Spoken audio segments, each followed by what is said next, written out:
Next one is a producer. And I know you guys have heard me talk about this before in terms of the differentiation between a songwriter, beat maker calling themselves a producer, and then actual traditional responsibilities of a producer themselves. So kind of as a recap, but obviously bringing Professor Whittemore into this one as well.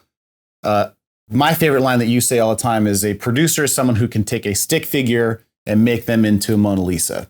And so it's not just the fact that they can create music and understand the sound that's necessary to be able to put that sound out into the world, but also formulating the relationships necessary in order to deliver a finished product to the record label, which is the primary responsibility of a producer.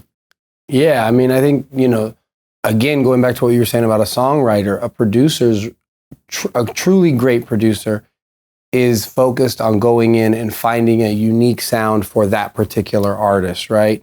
And when we talk about a stick figure, that might be a skeleton of a song. It might be a beat and an artist putting their lyric and melody on top, or it might be a piano vocal performance or something like that. And then a great producer comes and says, oh, we need to add XYZ elements, and goes out, reaches out to the necessary parties to deliver those elements, whether they're musicians, whether they're drum programmers, whether it's vocal producer, whatever, they are overseeing the end result. And that's why producers get paid the way they do, because they are the person that is put in charge of the creative ship. They are the captain of the creative ship. Record labels go to producers they trust, and with the expectation that they will deliver them a finished product that is commercially viable. Right.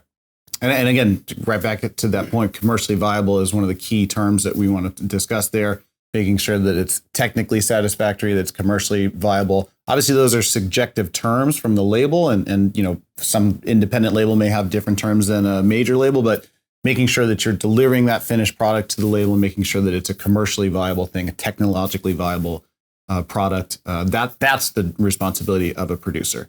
You can also be a songwriter as a producer. You can also be a beat maker for those terms as well. Yeah. But that's more on the creative composition side and leaning more into the songwriter's aspect of it. And you have additional responsibilities as a producer. Yeah.